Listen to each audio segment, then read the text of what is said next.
எல்லாம் அல்ல ஏக இறைவனின் சாந்தியும் சமாதானமும் நம் அனைவரின் மீதும் என்றென்றும் நிலவட்டும். அன்பினிய சமூக வலைதள நண்பர்களே, மாற்று மத நண்பர்களே, சகோதர சகோதரிகளே, 12/2/2024 அன்று இந்த வீடியோ பதிவாக்கப்படுகிறது.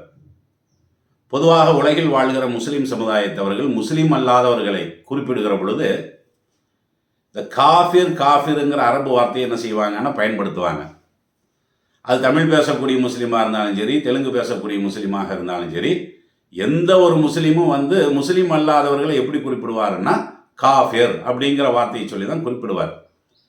இதில் மாற்றார்களுக்கு நிறையா பேர்த்துக்கு இதில் சந்தேகம் இருக்கிறது. ஏன்னா நாங்கள் இந்துக்களாக இருக்கிறோம், எங்களை நீங்கள் இந்துக்கள்னு சொல்ல வேண்டியதானே, அதை விட்டு போட்டு நீங்கள் எங்களை காஃபிருங்கிறீங்க. அதே மாதிரி நாங்கள் கிறிஸ்தவர்களாக இருக்கிறோம், எங்களை நீங்கள் கிறிஸ்தவர்கள்னு சொல்ல வேண்டியதானே, அதை விட்டு போட்டு எங்களை நீங்கள் ஏன் காஃபிர்னு சொல்கிறீங்க அப்படிங்கிற மாதிரியான ஒரு நியாயமான சந்தேகம் பெரும்பாலும் மாற்று மத அன்பர்களுக்கும் நண்பர்களுக்கும் சகோதர சகோதரிகளுக்கும் இருக்கத்தான் செய்கிறது. இன்னும் சில பேர்த்துக்கு இது தப்பாகவும் புரிய வைக்கப்பட்டிருக்கிறார்கள். அவங்க புரிஞ்சிருக்கிறாங்கன்னு நான் சொல்லலை. சில பேர் என்ன பண்ணுறாங்கன்னா, அந்த காஃபிருங்கிற வார்த்தை இருக்குது பார்த்தீங்களா, அதை ஒரு தப்பான வார்த்தையாக அவங்களுக்கு சொல்லி கொடுத்துருக்குறாங்க. காஃபிர் என்று சொன்னால் அது கேடு கெட்டவன் அர்த்தம், காஃபிர் என்று சொன்னால் மோசமானவன் அர்த்தம். காஃபிருங்கிற வார்த்தையை முஸ்லீம்கள் முஸ்லீம் அல்லாதவர்களை திட்டுவதற்கு பயன்படுத்தக்கூடிய வார்த்தையாக தான் வச்சிருக்கிறாங்க அப்படின்னு சொல்லி சில பேர் தவறான முறையில் விளக்கமும் சொல்லி இருக்கக்கூடிய காரணத்தினால, சொல்லி கொடுத்து கொண்டிருக்கக்கூடிய காரணத்தினால மாற்றாளர்களுக்கு என்ன சந்தேகம்னா, நீங்கள் என்னத்துக்கு சும்மா காஃபிர்னு சொல்கிறீங்க அப்படிங்கிறது அவர்களுடைய நியாயமான சந்தேகம்தான். உண்மையிலேயே இந்த காஃபிருங்கிற வார்த்தை அது கெட்ட வார்த்தையா, அது திட்டக்கூடிய வார்த்தையா? இது பெரிய ஆராய்ச்சியெல்லாம் நீங்கள் பண்ண தேவையில்லையில. இன்றைக்கு தான் நீங்கள் ஆன்லைனோட தொடர்பில் தான் நீங்கள் இருக்கிறீங்க. எந்த ஒரு மொழியை போட்டு நம்ம சர்ச் பண்ணாலும் அதனுடைய பொருள் என்னங்கிறது இன்றைக்கி நம்மளுக்கு தெரியத்தானே செய்யும். டிரான்ஸ்லேட்டெல்லாம் நிறைய இருக்கத்தானே செய்யுது. அதில் இந்த அரபு வார்த்தை இருக்குது பார்த்தீங்களா, ஏன்னா காஃபிருங்கிறது அரபு வார்த்தை. இந்த அரபு வார்த்தையை நீங்கள் அந்த டிரான்ஸ்லேட்டில் போட்டு இதுக்கு என்ன அர்த்தம் அப்படின்னு சொல்லி நீங்கள் சர்ச்சை பண்ணி பார்த்தீங்கன்னா கேடு கட்டவனெல்லாம் அர்த்தம் வராது, விளங்குதுங்களா? மோசமானவன் அப்படிங்கிற அர்த்தமெல்லாம் வராது. இந்த காஃபிருங்கிற வார்த்தைக்கு என்ன அர்த்தம்னு கேட்டால், நிராகரிப்பாளர், புறக்கணிக்கக்கூடியவர், நம்பாதவர், மறுக்கக்கூடியவர். காஃபிருங்கிற வார்த்தைக்கு என்ன அர்த்தம்? நிராகரிக்கக்கூடியவர்னு அர்த்தம், ஏற்றுக்கொள்ளாதவருங்கிறது அர்த்தம், வணங்குதுங்களா? அந்த அர்த்தத்தில் தான் முஸ்லீம்கள் காஃபிர் அப்படிங்கிற வார்த்தையை பயன்படுத்துகிறாங்களே தவிர மற்றவர்களெல்லாம் திட்டுறதுக்காக வேண்டியெல்லாம் என்ன செய்யறது இல்லை, அவர்கள் அந்த வார்த்தையை பயன்படுத்துறது இல்லை. குறிப்பாக முஸ்லீம்கள் ஏன் அந்த வார்த்தையை பயன்படுத்துகிறாங்கன்னா, இப்போ முஸ்லீம்னா யார்? அல்லாவை நம்பக்கூடிய முஸ்லீம், நபிகள் நாயகம் அவர்களுடைய வழிகாட்டுதலை ஏற்றுக்கொண்டிருக்கக்கூடியவன் முஸ்லீம். இந்த ரெண்டு தானே முஸ்லீமுக்குள்ள அளவுகோல். இப்போ ஒரு இந்து சகோதரரை எடுத்துக்கொண்டால் இந்த ரெண்டையும் அவர் ஏற்றுக்கொள்ளல. ஒரு இந்து சகோதரர் அல்லாவை ஏற்றிருக்கிறாரா? இல்லைல. நபிகள் நாயகம் அவர்களை வழிகாட்டியாக அவர் ஏற்றா இருக்கிறார்? இல்லைல. அப்போ ஏற்றுக்கொள்ளாதவரை ஏற்றுக்கொள்ளாதவன் தானே சொல்லணும். ஏற்றுக்கொள்ளாதவரை ஏற்றுக்கொண்டவர்கள்னா சொல்கிறது அப்படி சொல்ல முடியாது இல்லை. ஏற்றுக்கொள்ளாதவரை ஏற்றுக்கொள்ளாதவன் தான் சொல்லணும்.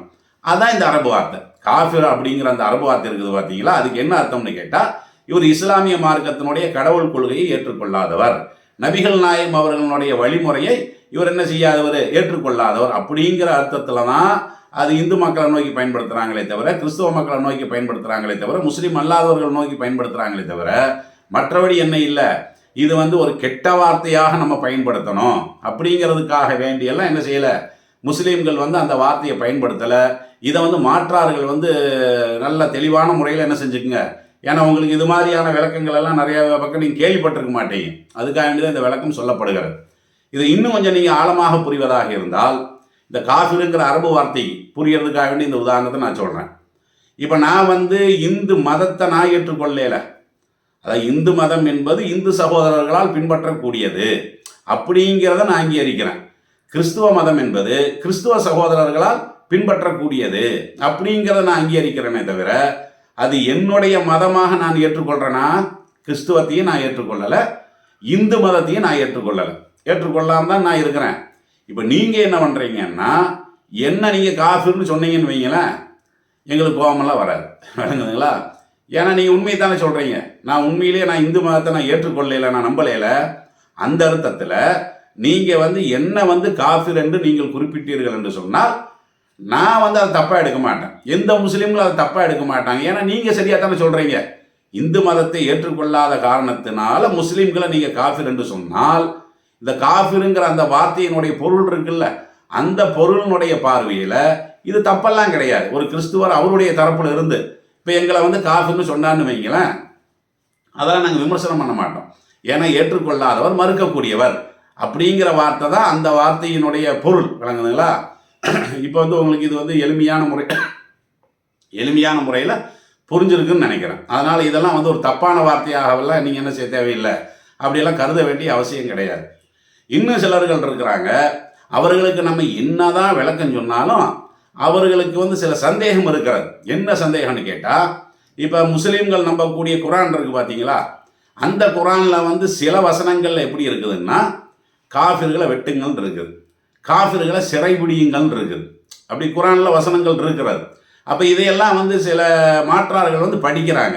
அல்லது இன்னும் சில பேர் என்ன பண்ணுறாங்கன்னா, அந்த மாதிரியான வசனங்களை எல்லாம் எடுத்து வச்சு, பார்த்தீங்களா இவங்க மனிதநேயம் சும்மா தான் பேசிகிட்டு இருக்கிறாங்க, காஃபிர்னு சொன்னால் அது ஒரு மென்மையான வார்த்தை மாதிரி சொல்லிட்டு இருக்கிறாங்களே தவிர இந்த குரானில் என்ன இருக்குது, இந்த பார்த்தீங்களா காஃபிரை வெட்டுங்கள் என்று இருக்கிறது, காஃபிர்களை வந்து குத்துங்கள் என்று இருக்கிறது.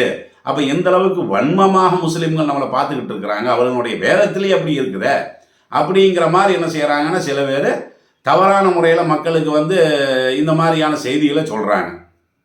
உண்மையிலேயே குரானில் அப்படி இருக்குதான்னா அப்படி இருக்குது. ஆனால் அதெல்லாம் நம்ம என்ன செய்யலை, அது மறுக்கலை. திருமறை குரானில் பார்த்தீங்கன்னா காஃபிர்களை வந்து வெட்டுங்கள் இருக்கிறது. விளங்குதுங்களா? காஃபிர்களை வந்து சிறைபிடியுங்கள் என்று இருக்கிறது. உதாரணத்துக்கு சொல்வதாக இருந்தால், இப்போ 9வது அத்தியாயத்தினுடைய 5வது வசனம், திருமறை குரானுடைய 9வது அத்தியாயத்தினுடைய 5வது வசனத்தை நீங்கள் புரட்டி பார்த்தீர்களேயானால், ஃபக்துலுல் முஷ்ரிகீன ஹைசு வஜத்துமூஹும், அதாவது முஷ்ரிகீன்கள் இவங்க சொல்கிறாங்களே காஃபிர்கள்னு, அப்போ இந்த காஃபிர்களை நீங்கள் எங்கே கண்டாலும் அவர்களை நீங்கள் கொலை செய்யுங்கள். இப்படி என்ன செய்யுது, குரான்ல இருக்கிறது. அதே மாதிரி வஹ்சுருஹும், அவர்களை வந்து நீங்கள் என்ன செய்யுங்க, அவங்கள வந்து சிறை பிடியுங்கள், அவங்கள பிடியுங்கள். வஹுதூஹும் வஹ்சுருஹும், அவங்கள வந்து கைது பண்ணுங்க, அவங்கள வந்து சிறையில் தள்ளுங்க. இப்படியெல்லாம் என்ன இருக்குது, திருமறை குரானில் வசனம் இருக்கிறது. அதில் வந்து மாற்றுக்கிறதுக்கு இடமெல்லாம் கிடையாது. அப்போ இதை மேலோட்டமாக படிக்கும்போது அப்படி தான் இருக்குது. என்னடா காஃபிரை வந்து கொல்லுங்கன்னு இருக்கிறது, காஃபிர்களை வந்து சிறைபிடிங்கன்னு இருக்கிறது, இப்படியெல்லாம் குரானில் இருக்கத்தானே செய்யுது. இப்படி பல வசனங்கள் இருக்கத்தான் செய்யுது. வணக்கம், நான் எல்லா வசனத்தையும் மேற்கோள் காட்டல, இப்படி பல வசனங்கள் இருக்குது. 47வது அத்தியாயத்தினுடைய 4வது வசனத்தில் கூட இதே மாதிரியான கருத்து என்ன இருக்கிறது. கழுத்துக்களை வந்து துண்டிச்சிருங்க, காஃபிர்களுடைய கழுத்தை நீங்கள் என்ன செய்ய, வெட்டிடுங்க, அப்படியெல்லாம் குரானில் இருக்கத்தான் செய்கிறது. அப்போ இதையெல்லாம் எடுத்து காட்டிட்டு சில பேர் என்ன பண்ணுறாங்கன்னா, குறிப்பாக இந்த சங்கிகள் என்ன பண்ணுறாங்கன்னா, பார்த்தீங்களா திருமறை குரான், இந்த திருமறை குரானில் காஃபிரை வெட்டுங்கள் இருக்கிறது, காஃபிரை குத்துங்கள் இருக்கிறது, காஃபிர்களை வந்து சிறைபிடியுங்கள் என்று இருக்கிறது. அப்படிங்கும் பொழுது இவர்கள் எப்படி மனிதநேயவாதிகளாக இருப்பாங்க? அதனால் இந்த காஃபிருங்கிற வார்த்தையை அவங்க தப்பான ஒரு விஷயத்துக்காக என்ன செய்கிறாங்க, பயன்படுத்துகிறாங்க. அப்படிங்கிற மாதிரி திசை திருப்பி விட்டுறாங்க. உண்மையில் இதுக்கு வந்து நீங்கள் அதாவது முஸ்லீம்கள்கிட்ட நீங்கள் இதுக்கு விளக்கம் கேட்டிருந்தால் உங்களுக்கு இந்த சந்தேகமாக வந்திருக்காருங்களா? இந்த மாதிரி வசனங்கள் குரானில் இருப்பது என்பது உண்மை. ஆனால் அதற்கு பின்னணி சில வரலாறுகள் இருக்கிறது. என்ன வரலாறு? இப்போ நபிகள் நாயகம் அவர்கள் இருக்காங்கல்ல, அவர்கள் வந்து இந்த இஸ்லாமிய மார்க்கத்தை பிரச்சாரம் பண்ணாங்க. எங்கே? அரபு நாட்டில், மக்காவில் தான் அவங்க இருந்தாங்க. அப்போ அங்கிருந்து இந்த இஸ்லாமிய மார்க்கத்தை வந்து என்ன செஞ்சாங்கன்னா பிரச்சாரம் பண்ணாங்க. அப்போ அவர்களுடைய அந்த பிரச்சாரத்தில் ஈடுபாடு இல்லாதவர்கள், அவர்களுடைய பிரச்சாரத்தை மறுக்கக்கூடியவர்கள், வெறுக்கக்கூடியவர்கள் என்ன செஞ்சாங்கன்னா, பொதுவாக இப்போ நான் ஒரு கருத்தை சொல்கிறேன்னு வைங்களேன், இந்த கருத்து வந்து தப்புன்னா நீங்கள் தப்புன்னு நம்மள்ட்ட சுட்டி காட்டலாம். அது வந்து மனிதனுடைய உரிமை தானே அது. அப்போ ஒரு கருத்தை தவறு என்றால் தவறு என்று நீங்கள் என்ன செய்யலாம், சுட்டி காட்டலாம். அது அல்ல அதுக்கு அழகான முறையில் நீங்கள் கூட என்ன செய்யலாம், மறுப்பு சொல்லலாம். இதெல்லாம் வந்து நாகரிகமான பண்பாடு. ஆனால் நபிகள் நாயகம் அவர்கள் இந்த இஸ்லாமிய மார்க்கத்தை மக்களுக்கு மத்தியில் எடுத்து சொல்லக்கூடிய நேரத்தில் அவர்களை எதிர்த்தாங்க. பார்த்தீங்களா, அன்றைக்கு வாழ்ந்த அரபுகள் அவங்க என்ன பண்ணாங்கன்னா, அதுக்காக வேண்டி பலவிதமான தொல்லைகள் துன்பங்களை எல்லாம் என்ன செஞ்சாங்கன்னா ஏற்படுத்தினாங்க. நபிகள் நாயகத்துக்கு மட்டும் இல்லை, நபிகள் நாயகத்தை யாரெல்லாம் ஏற்றுக்கொண்டார்களோ அவர்களை எல்லாம் சொல்லனாத துன்பங்களை வந்து என்ன செஞ்சாங்க, கொடுத்தாங்க, ஏற்படுத்தினார்கள். எந்த அளவுக்குன்னு கேட்டால், நபிகள் நாயகத்தை வந்து ஒரு பெண்மணி ஏற்றுக்கொண்டார்கள், சுமையான்னு சொல்லுவாங்க. அப்போ அந்த சுமையா என்ற அந்த பெண்மணியை இந்த இஸ்லாமிய மார்க்கத்தை அவர்கள் நம்பிய காரணத்தினாலே என்ன பண்ணாங்கன்னா, அவர்களை வந்து ஆண்களுக்கு முன்னாடி என்ன செஞ்சாங்க, படுக்க வச்சு மர்மஸ்தானத்தில் என்ன செஞ்சாங்கன்னா ஈட்டியை வச்சு குத்தியை என்ன செஞ்சாங்க, கொலை செய்தார்கள். இதெல்லாம் வந்து நீங்கள் படத்தில் கூட பார்த்துருக்க மாட்டீங்க. ஆனால் இது நிஜத்தில் நடந்திருக்கிறது, விளங்குதுங்களா? அப்போ அந்த சுமையா என்ற பெண்ணை வந்து அவர்களுடைய மர்மஸ்தானத்தில் ஈட்டியை வச்சு குத்தி என்ன பண்ணாங்க, கொலை பண்ணாங்க. அவரோட அந்த பெண்மணியினுடைய கணவனை என்ன செஞ்சாங்க, கொடுமைப்படுத்தினாங்க, மகனை கொடுமைப்படுத்தினாங்க. நபிகள் நாயம் அவர்களை ஏற்றுக்கொண்ட பல பேர்த்தை என்ன செஞ்சாங்க, தூக்கு மேடை ஏற்றினார்கள். பல பேர்த்தை வந்து ஊரை விட்டு பகிஷ்காரம் செய்து வைத்தார்கள். இப்படி பலவிதமான கொடுமைகள் என்ன செஞ்சாங்கன்னா நபிகள் நாயம் அவர்களை ஏற்றுக்கொண்ட மக்களையும் ரொம்ப காலமாக, இது ஒரு வாரம் நடந்தது இல்லை, விளங்குதுங்களா? ஒரு வாரமோ ஒரு மாதமோ ஒரு வருஷமோ நடந்தது இல்லை. கிட்டத்தட்ட 13 வருட காலம் நபிகள் நாயம் அவர்கள் காலையில் எந்திரிச்சாங்கன்னா யாரையாவது படுகொலை செஞ்சுருப்பாங்க, விளங்குதுங்களா? அவர்களை சார்ந்தவர்கள் யாராவது ஒரு ஆள் என்ன செஞ்சுருப்பாங்க, படுகொலை செஞ்சுருப்பாங்க, அடிச்சிருப்பாங்க. அப்போ வீதியில் வந்து இந்த கிறுக்க மாதிரி என்ன செய்வாங்க, எல்லாத்தையும் வந்து கிறுக்க மாதிரி அடித்து வரணும், கள்ள தூக்கி அடிச்சுட்டு என்ன செய்வாங்க. இப்படியெல்லாம் நிறைய தொல்லைகள் இப்படியெல்லாம் வந்து அனுபவித்தவர்கள் தான் நபிகள் நாயகம் அவர்கள். கடைசியில் எந்த அளவுக்குன்னு கேட்டால், அவங்க பிறந்த ஊர், நபிகள் நாயகம் பிறந்த ஊர் வந்து மக்கா தானே. கடைசியில் அவர்கள் வந்து அங்கே வாழ்கிறதுக்கு கூட தகுதியற்றவர்கள் அப்படிங்கிற அடிப்படையில் நபிகள் நாயகத்தையும் நபிகள் நாயகம் அவர்கள் கூட இருந்தவர்களும் என்ன செய்கிறாங்க, அந்த நாட்டை விட்டே வந்து துரத்துறாங்க.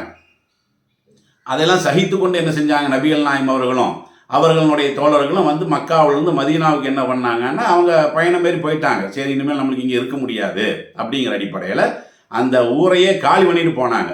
அதாவது சொத்தை அங்கேயே விட்டுட்டு, உறவுகளை எல்லாம் விட்டுட்டு, அது ஒரு மனிதனுக்கு பிறந்த ஊருங்கிறது எந்த அளவுக்கு உள்ளது.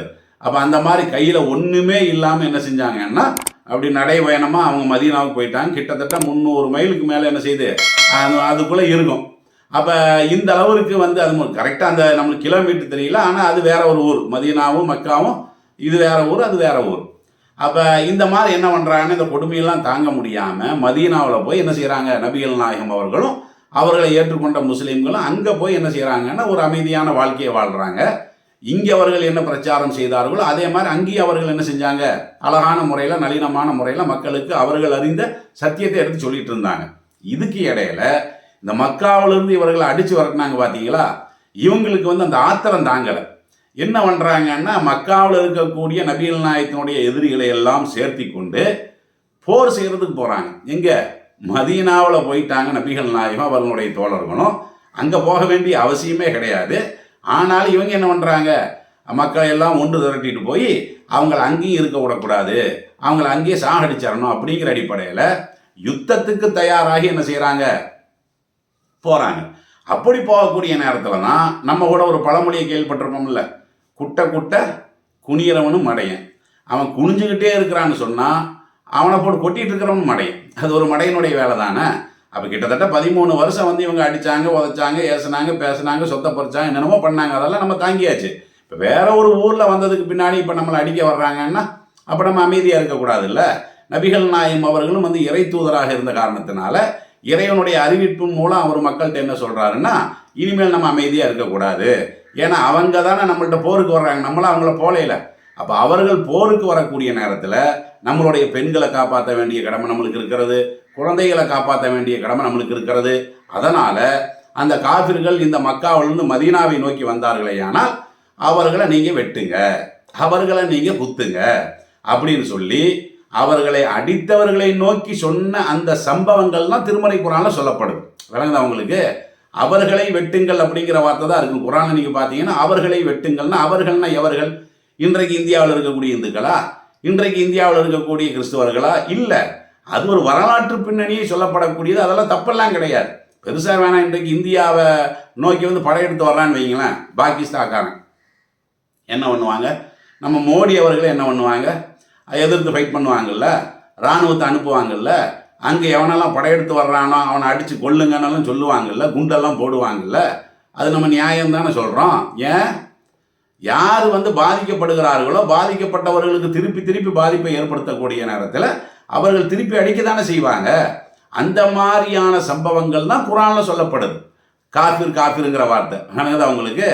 அப்போ அப்படிப்பட்ட சம்பவங்களை எல்லாம் வந்து அந்த சம்பவங்களை சிந்திக்காமல் வசனத்தில் காஃபிரை வெட்டுங்கள்னா அது எந்த காஃபிரை சொல்லப்படுது? நபிகள் நாயகம் காலத்தில் நபிகள் நாயகத்தை ஏற்காதவர்கள், நபிகள் நாயகம் காலத்தில் நபிகள் நாயகத்தை தொல்லைப்படுத்தியவர்கள், நபிகள் நாயகத்தினுடைய சமுதாயத்தை இழிவுபடுத்தியவர்கள், வெட்டியவர்கள், கொலை செய்தவர்கள். போர் செய்வதற்கு அவர்கள் வருகின்ற நேரத்தில் நீங்களும் திருப்பி அவங்கள என்ன செய்யுங்க, அடிங்க, உதைங்க அப்படிங்கிற. இன்னும் சொல்ல போனால் குரானில் கூட எப்படி இருக்குதுன்னா, வகாத்திலு ஃபி சபீலில்லா, இறைவனுடைய பாதையிலே நீங்கள் போர் புரியுங்கள். இதுவும் குரான்ல தான் இருக்கிறது. 2வது அத்தியாயத்தினுடைய 190வது வசனத்தை நீங்கள் புரட்டி பாருங்க. இறைவனுடைய பாதையிலே நீங்கள் போர் புரியுங்கள். யார்கிட்ட? அல்லதீன யுகாத்திலூனக்கும், உங்கள்கிட்ட சண்டைக்கு வந்தாங்கல்ல, உங்களை அடிக்க வர்றாங்கல்ல, அவர்களை எதிர்த்து நீங்கள் என்ன செய்யுங்க? போர் புரியுங்க. அப்படியெல்லாம் குரான்ல வசனத்தில் என்ன இருக்குது? நிறையா விளக்கங்கள் எல்லாம் இருக்கிறது. இன்னும் சொல்ல போனால் இந்த போர் சம்பந்தமான வசனத்தில் கூட வலா காத்தது, ஆனால் நீங்கள் வரம்பு மீறக்கூடாதுன்னு ஒரு அழகான வழிமுறையை வர சொல்லி தரப்படுகிறது. பொதுவாக இன்றைக்கு இந்த போர் அப்படின்னு சொன்னால் அந்த வழிமுறைகள் எல்லாம் பின்பற்ற மாட்டாங்க. வழிமுறைகள் இருக்குல்ல, அதாவது போருக்குன்னு சொல்லி வந்துட்டால் என்ன செய்வாங்க? அந்த நாட்டில் இருக்கக்கூடிய பெண்களை கற்பழிப்பாங்க, விவசாய ஸ்தலத்தை எல்லாம் நாசமாக்குவாங்க, ஆஸ்பத்திரி மேலே குண்டு போடுவாங்க. அதானே இன்றைக்கி நம்ம உலகத்தில் பார்த்துட்டு இருக்கிறோம். அதை கூட இறைவன் சொல்லி காட்டுறான், காத்திலு ஃபி சபீலில்லா, இறைவனுடைய பாதையில் நீங்கள் போர் புரியுங்கள். அல்லதீன யுகாத்திலூனக்கும், யார்கிட்டனா உங்களை எதிர்த்து சண்டை போடுறாங்களோ அவங்கள்ட்ட நீங்கள் போர் புரியுங்கள். வலா தாத்தது, ஆனால் வரம்பு மீறக்கூடாது. அவன் 4 பொம்பளையை கற்பழிச்சாங்கிற காரணத்தினால் நீங்கள் என்ன செஞ்சிடக்கூடாது? அந்த கேடுகட்ட காரியத்தை பண்ணிடக்கூடாது. அவர்களுடைய நாட்டினுடைய வளங்கள் இருக்குல்ல, விவசாய ஸ்தலங்கள், அதையெல்லாம் நீங்கள் என்ன செஞ்சிடக்கூடாது? அழித்து விடக்கூடாது. அப்படியெல்லாம் இறைவனே என்ன செய்யறான்? இது 2வது அத்தியாயத்தினுடைய 190வது வசனத்தில் சொல்கிறான். ஆக இந்த மாதிரியான வரலாறுகள் குரானில் சொல்லப்படுகிறது. அந்த வரலாறையெல்லாம் மக்கள்கிட்ட எடுத்து சொல்லாமல் மேலோட்டமாக இந்த வசனத்தை மட்டும் எடுத்து வச்சுக்கிட்டு என்ன செய்கிறாங்க? பார்த்தீங்களா, காஃபிரை குத்துங்க, காஃபிரை வெட்டுங்க அப்படின்லாம் குரான்லேயே இருக்குதுன்னு சொல்லி இவர்கள் பிரச்சாரம் செய்கிறார்கள். இதை நம்பி பல மாற்றார்கள் என்ன செய்கிறாங்க? அந்த காஃபிருங்கிறதுக்கு அப்போ இதுதான் அர்த்தம், இந்த மாதிரி தான் நம்மளை பார்க்குறாங்கன்னு சொல்லி அவர்களும் விளங்கி கொண்டார்கள். விளங்குதுங்களா? அதனால் காஃபிருங்கிற அந்த வார்த்தை தவறான வார்த்தை இல்லை, மறுக்கக்கூடியவருங்கிற வார்த்தை தான் அந்த வார்த்தையினுடைய அந்த அரபு வாசகத்தினுடைய நேரடியான பொருள். இதை நீங்களும் கேளுங்க. உங்களை மாதிரி பல சகோதரர்களுக்கு என்ன செய்யுங்க? இந்த செய்தியை நீங்கள் அனுப்பி வைங்க. இது நீங்கள் கூட டெஸ்ட் பண்ணியும் பார்க்கலாம். ஆன்லைனில் நான் ஏற்கனவே சொன்னல, அந்த டிரான்ஸ்லேட்டில் போட்டு பாருங்கன்னு, அப்படியும் நீங்கள் போட்டு பார்க்கலாம். அஸ்ஸலாமு அலைக்கும்.